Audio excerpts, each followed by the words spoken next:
Alright guys, sa mapagpalang araw sa inyong lahat, meron tayong isang reaction video dito sa Senate of the Philippines Committee of Games and Amusement ngayong February 1 to, February 1. At ito ay isang agenda para sa sa loto kung totoo ba ay nagwagi o ito'y isang may napula na loto.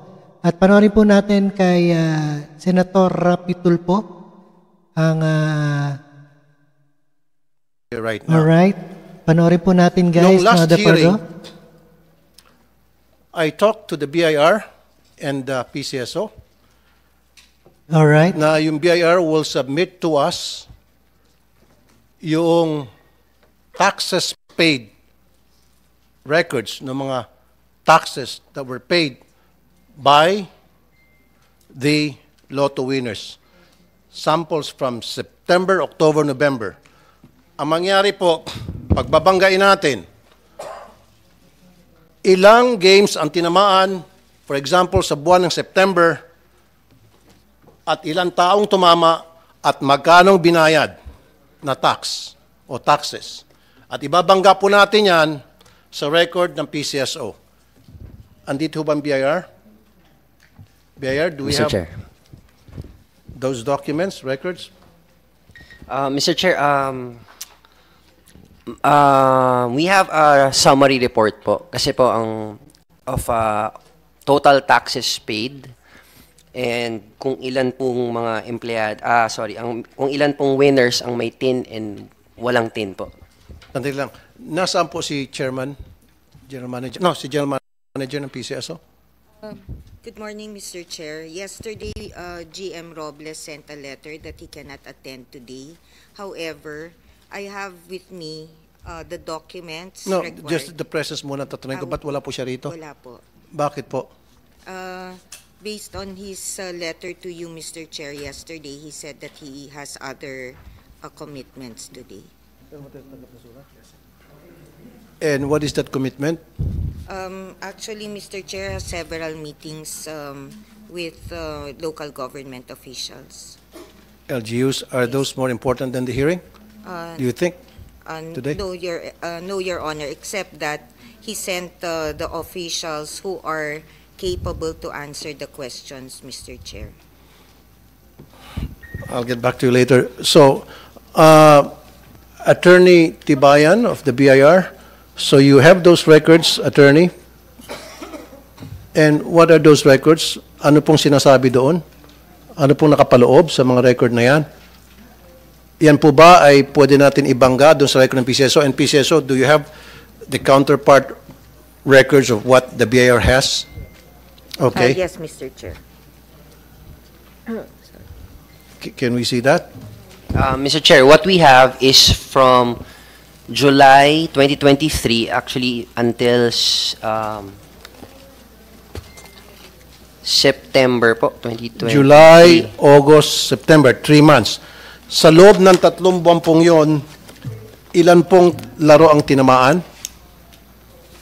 Kasi pag mag-file po sila, Mr. Chair, hindi namin alam kung ilang games. Total Okay, amount sige. po na... Ilan ang total amount paid? Ilang tao po ang nag-file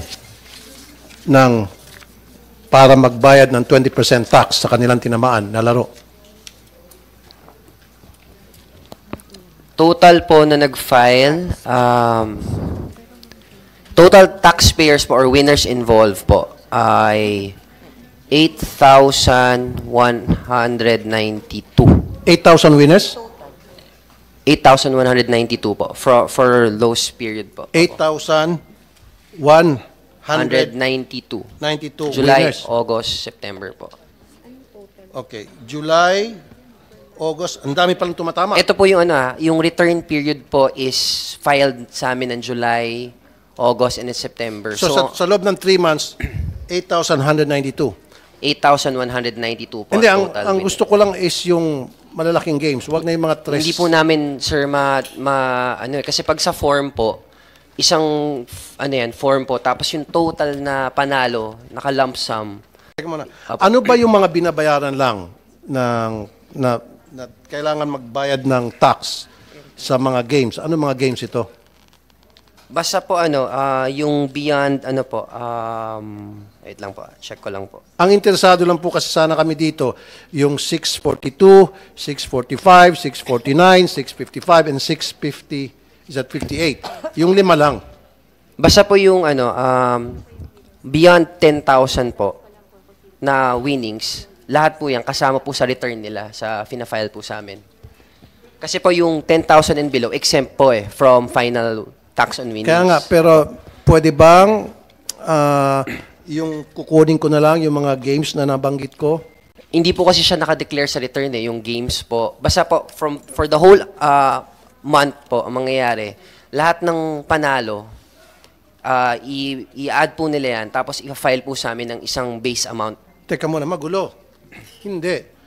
Dapat, bawat isang game, halimbawa 642, may nanalo dyan, binubukod, 642, 645, 649. Nakabukod dyan doon sa mga 10,000 and above.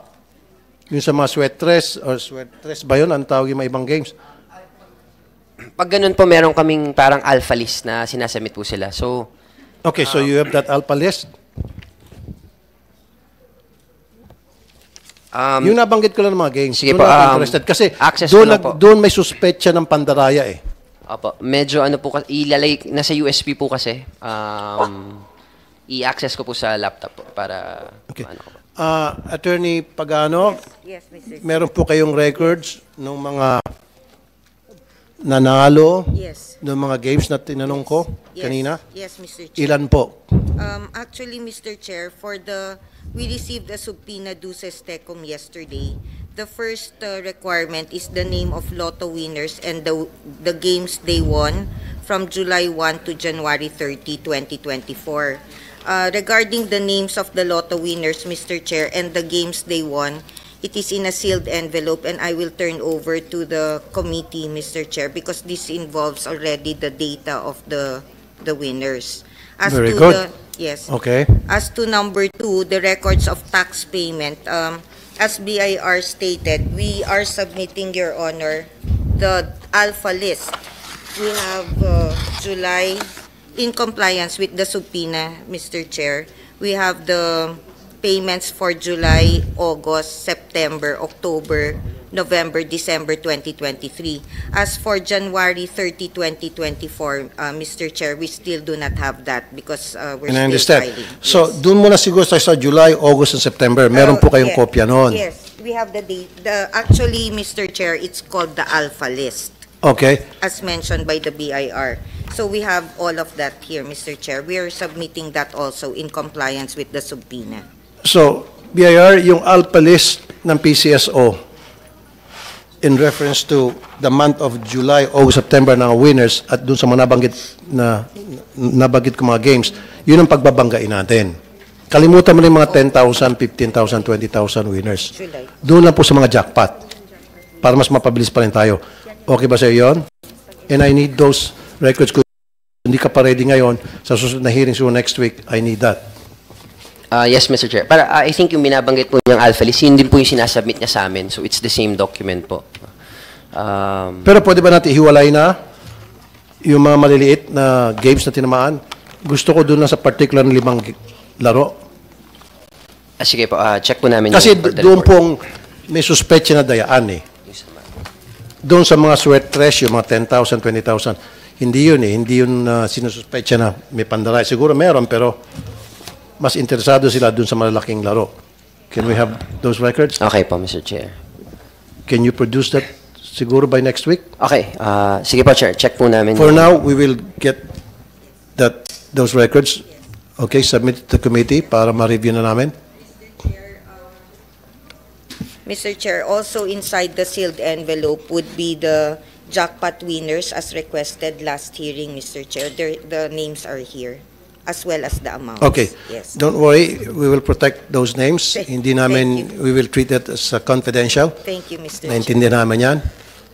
Yung sa amin lang, pag nakuha na namin yung records na kailangan namin, pagbabanggain yung BIR at sa PCSO, then babalik din namin sa inyo yan.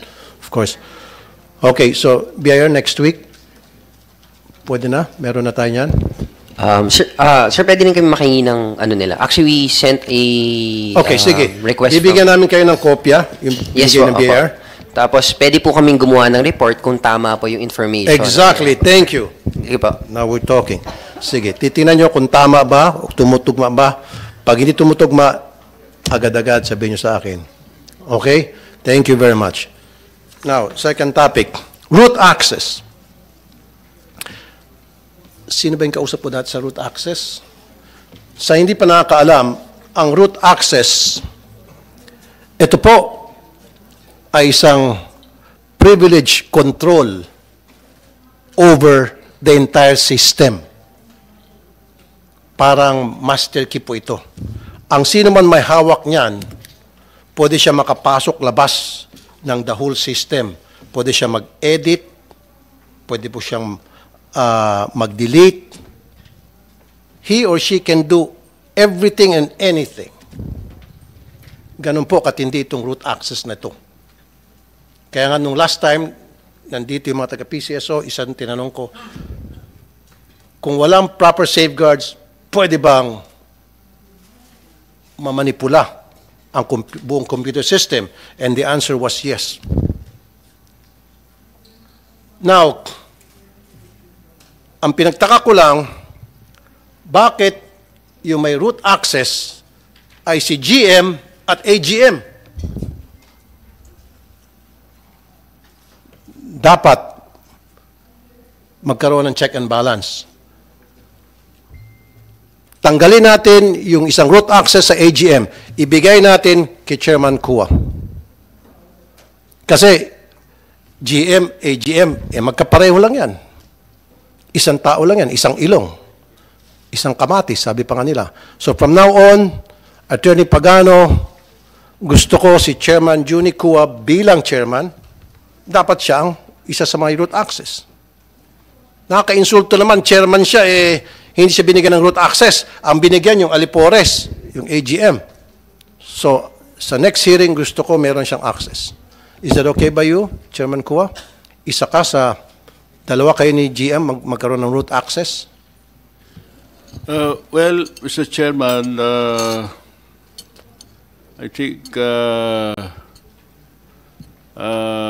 if that is the wishes of the committee, I will have to oblige. I just am not sure whether, since there are two persons having access to the source code,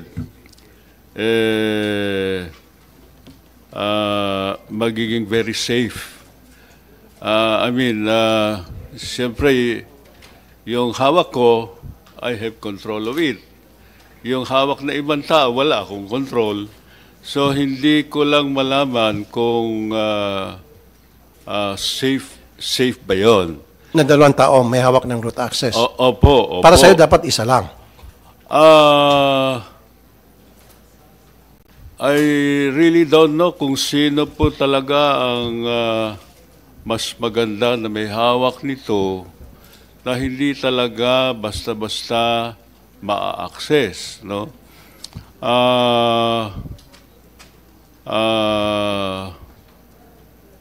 I think makakailangang aralin kung yung mga ibang systems na ginagamit natin sa gobyerno, halimbawa yung source code ng COMELEC, paano ba ang system nila doon para makita natin kung paano na-ensure.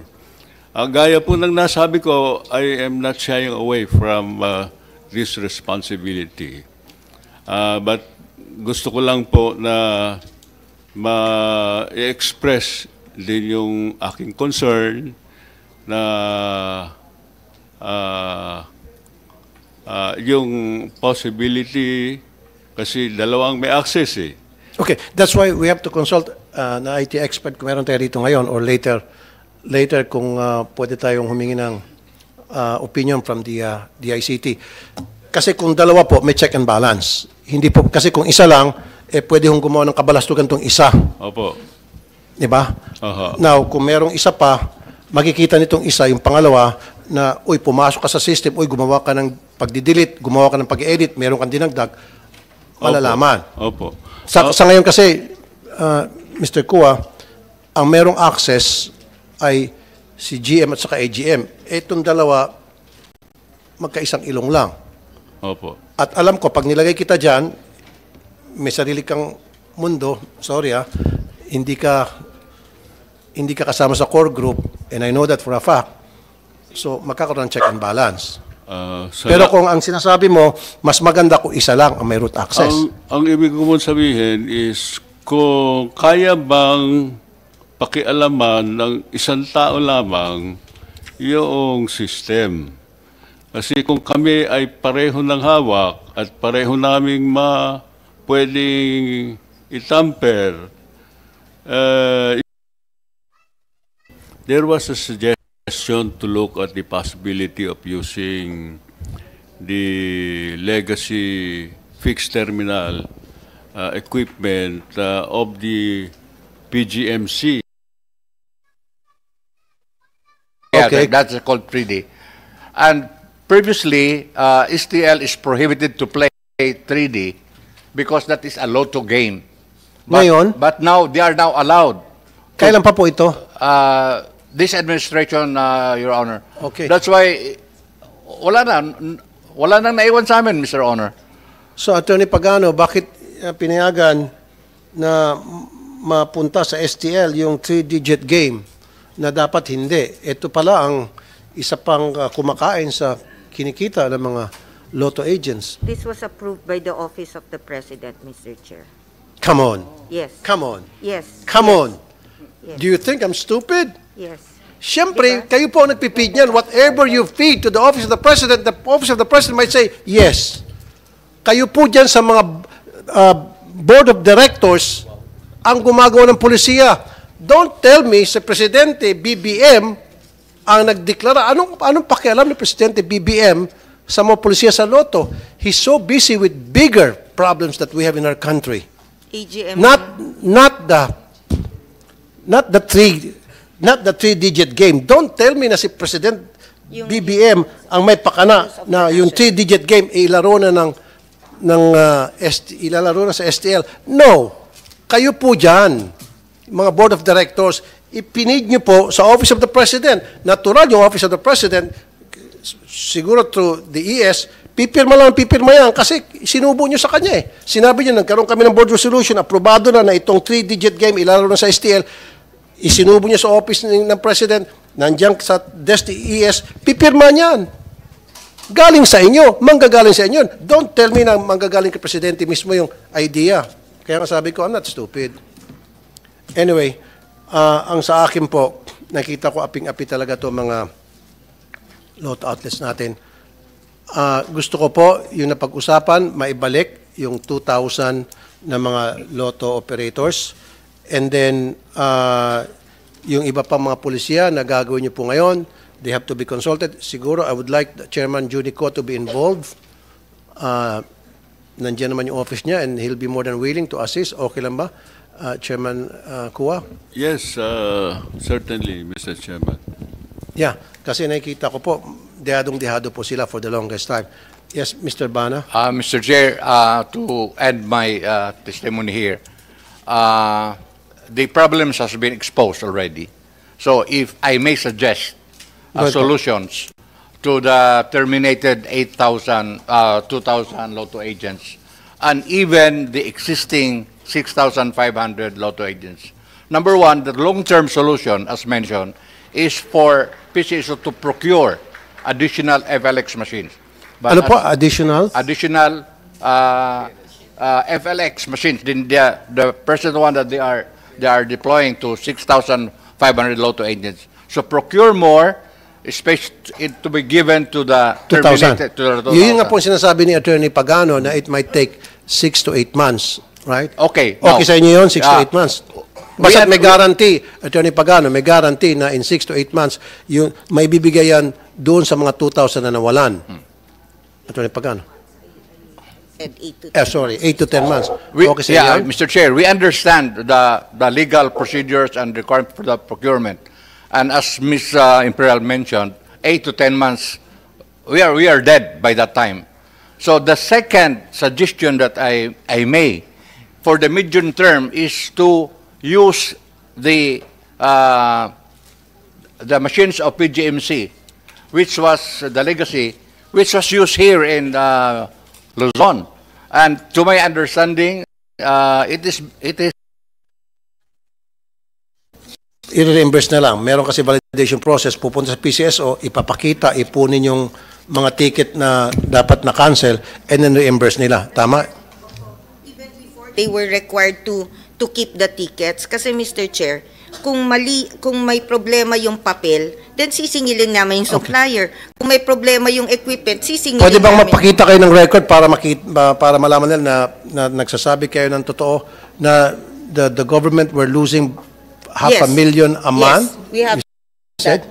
We have that. We will submit Sa to mga the cancellation committee. na yan? Yes, Mr. Chair. From Okay. if you want from January 2023 up to September under the old system. Magkano 500 pong na ano? 500 average. Okay. 500,000? I have it. Yeah. For January to September up to 2023. Under the legacy system, we were losing 541, 498, etc. Average of 503,478 pesos, 39 centavos. For the month of October and November, for October we lost 548,000. Okay, so very clear to us. Basta't We pakita have, niyo yung record sa amin yes. na talagang nawawalan kayo The list ng pera as because of well. this cancellation. The list as well of the lotto agents, Now, Mr. Chair. meron na kayong patakaran in place yung bang validation they have to go to validation process at sila ma-reimburse. That's what we are crafting now, Mr. Chair, because Okay. we practically should be given time instead of having to answer their crying Okay. So stories. what's wrong with that na kailan may validation process dahil magpapakita silang records dito na talagang nalulugit Mr. Chair. by the hundreds of thousands. Mr. Chair, a month. hindi naman po lahat ng lotto outlets nagkakaroon ng cancellation. Sir, ang tanong ko lang, ano pong problema nyo doon? Ma'am, isa-isa lang. Yes, sir. Ano problema nyo po doon na i-refund naman daw, i-reimburse as long as meron Actually, dadaan sa isang Mr. validation Chair, process? cancel na po yun eh. Cancel na po yun, hindi na po kasama sa sales yun. Kung kinancel. Ngayon, kung wrong basa po ng reader, usually naabot minsan 5,000, 6,000, wala naman ho iaabono. Kailan pa? Kung everyday ho may error yung machine, lalaki ho yan. Paano po yun? Kasi minsan ho darating yung technician, tatawagin yung technician, bumabasa ng mali yung machine. So, lilinisin, maayos na. So, ilang basa na po yung nagkamali. Example, 320. Sa pagitan ng 20, may 520. Yun yung ba nagiging problema ng bagong machine? Masyado pong sensitive, lalo po ngayon. Kaya po nagmamadali kami na kailangan magkaroon na po ng cancellation. Kasi everyday po may nag-aabono. Ma'am, okay, kung by the thousands pala ang cancellation, wala naman pang abono to sila. Kung 5,000, 6,000, magkano ang sweldo ng teller? Minimum. Kung nakatatlong cancellation worth 15,000, ubos yung sweldo na yun, sinasabi ko. So, and I do acknowledge na naluluging PCSO ng 500,000. Kung nag-augment nga kayo by the hundreds of millions, 500 million, yung 500,000. Mr. Chair. Sir, please. Please, sorry po Kung nag-augment kayo ng 500,000 para may manalo lang ng isa, ano yung 500,000 na malulugi kayo? Although, dapat hindi naluluging PCSO. Gawa niyo ng paraan na hindi naman madidehado itong, ma'am, sandali lang. Kasi salita ako, taasan kayo ng kamay. Nalilito po ako, please. Okay? Paano naman? Diba sila? Paano kung yung wala silang pang-reimburse? Dapat pag mag-usap kayo, you have to come up with a system. Yes, Mr. Chair. Maybe we will have a cap. Like for example, you're allowed 5 cancellations, something to that effect, Mr. Chair. And then more than that threshold, they really have to report that to the hotline. Ang nakakapagtaka kasi, Mr. Chair, based on our ang lagi na lang naka-cancel 2D, 4D. We have 2D, 4D. Yes po. 2D, 3D, 4D. Yan po Bakit? lagi. Bakit 2D, 3D, 4D? Without having to say who did what. Ang gagawin nila, kunwari, na-cancel yon. Kasi if hindi naman yon ma-claim, kung hindi winning ticket yon, ano na yon, good as cancelled na yon, kanila na yung taya na yon. Ngayon, pag nanalo yon, kaya na rin nilang yon, bayaran yung 4-5 na price nito. So ibig sabihin, nilalabanan. Nilalabanan po eh. And you have those records to show na PAGCOR employees. Kaya po siguro nandyan naman. Sino po nagdidribble, Chairman? Wala pong GCG? Hindi po. Sinabit Andito sila po. ngayon? Nung po kasing nakaraang administrasyon, Senator. Kasi when you were not here the last time, lumilitaw, base doon sa sinasabi ng mga kasamahan ninyo, Opo. ang may problema GCG. And GCG told me na ginagawa nila lahat. Mabilis naman sila umaksyon. Opo. August po, end of August po ako nung na-appoint. Kaagad po lahat ng mga kailangan na dokumento ang na-discover po, Senator Tulfo, baka na hindi po nabanggit dito, yung pong nakaraang administrasyon ng PAGCOR, they had not a good relationship with, I have to say this, with GCG. So, ang nangyari po, Senator, hindi po nakapag-submit ng maraming requirements yung last administration. So, kinailangan po namin na kumuha pa ng isang third party na ang Development Academy of the Philippines para tulungan po tayong i-work back lahat po ng kailangan na dokumento. Dahil isubmit po natin yun at ang totoo po, sometime in December of last year, tumanggap po kami ng sulat sa GCG na lahat po ng dokumentong kailangan para maipatupad na at mapag-aralan na nila at mabigyan na po nila ng go signal to you. But liliwanagin ko lang po, ayon po sa GCG rules, sila po magpapatunay, ang isang member po ng board ng PAGCOR ay pwede lamang kumalikta ng sumusunod. Pag may board meeting po, 40,000 pesos. Linggo, hindi po totoo yung sinabi rito nung nakaraan, 2 beses kaming nagpapamiting ng board. Isang beses lang po yun, 1 linggo. Chinek ko na po, we average 50 items. We will surrender. Excuse me, Mr. Chairman. We will surrender po. Excuse me. Opo. No, mismong galing sa isang tao nyo. I forget Opo. kung sinong kausap ko. Nagkamali po. Meron kay Execom at Opo. meron pa kayong board Yes. meeting. So, Sa- 2, 1 linggo. Sa So, Sa each Exicom po mas engagement- mababa, no? Ito po. Kaya nga, so each engagement, merong Opo, compensation. ang Exicom po, 24,000. Exactly. Maximum of 2 even if we have 4 every month. Kaya nga, so 2 times a week ang engagement at 2 times a week nagkakaroon ng compensation ang members of the board. Hindi po. Liliwanagin ko po, ano po. Isang Exicom po pag Huwebes sa umaga, 24,000 pesos po yun. Okay? Isang board meeting po sa hapon, 40,000 pesos So, dalawang po yun. meeting O, in one day. Sa lumalabas po yun 40 plus 24, 64 po. Exactly.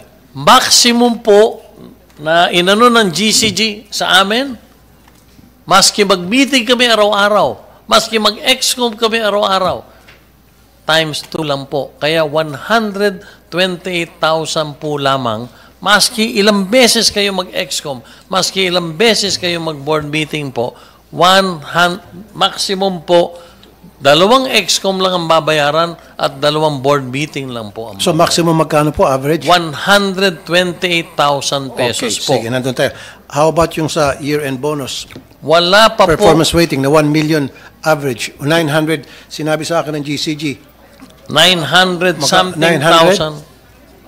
Yung 960,000 po, yun po yung sinabi ko po na maximum amount na pwede po nilang i-charge for board meetings. Yun po yung sinasabi ni Chairman Al na kahit na mag-meeting sila ng board meeting ng 4 times a month, hindi pa rin po sila mababayaran ng 40,000 for every meeting basta may kapwa. 128,000 a month ang matatanggap nila regardless kahit na ilang meetings. Nakuha ko po yun. Pero at the end of the year, meron po silang tatanggap. Yung po yung tinatawag nating performance-based incentive. Performance-based. Magkano po yung average no? Depende po yun kung sila po ay nakapag-submit ng... Ibigay po natin pinaka-average na lang. Mga 517? Maximum of 517,000. 517. Pakidivide nyo nga ng 12?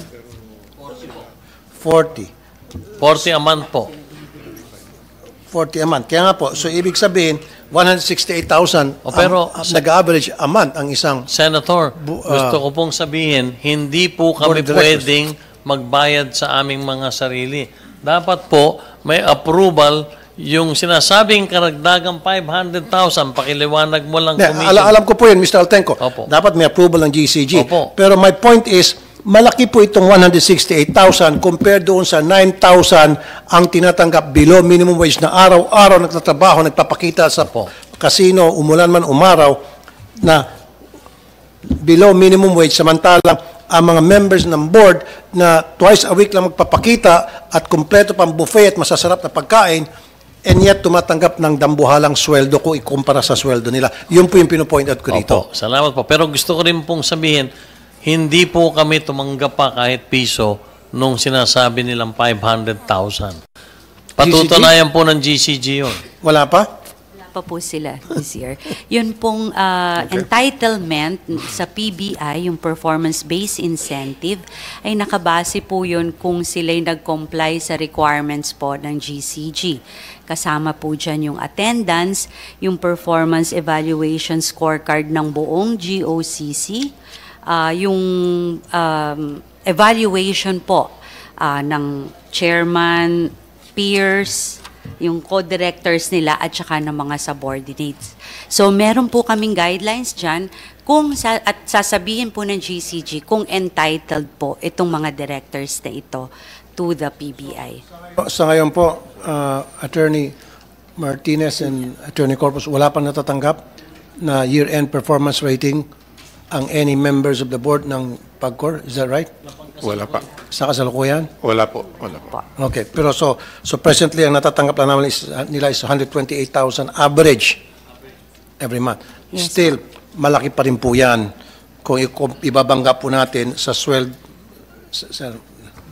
sweldo ng marami sa kanila na sa maraming taon nagpapakanda kuba, naging kalabaw ng PAGCOR. Samantala itong mga board of directors na minsan-minsan lang pumasok. Yun po yung point ko dito. Opo. Sige Okay. po. Opo. Yeah, Mr. Alvarez? Tungkol po sa performance-based bonus, ganito po yan. Mababa na po ang basic namin. Ang pag-distribute po nila, may nakakatanggap po ng 0, may nakakatanggap po ng 25%, may nakakatanggap. Except po yun. Yung Tropicana ba? Pareho po, 65-35 well then, po. I need a document. Yes, I will. Lahat po ng Documentation. licensees, 65-35 po. Then give us documentation. Yes, sir. Baka po pertaining to that. ang naisip nung Alright guys, napanood po natin at napakinggan dito sa anomalya sa loto nirepaso ni Senator Rapi Tulfo.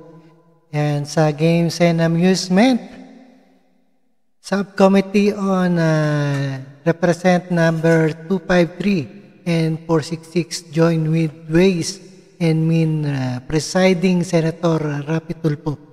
At maraming salamat sa inyong panonood at pakikinig dito kay Karob Trip. And see us again sa ating next reaction video. Thank you guys and peace out.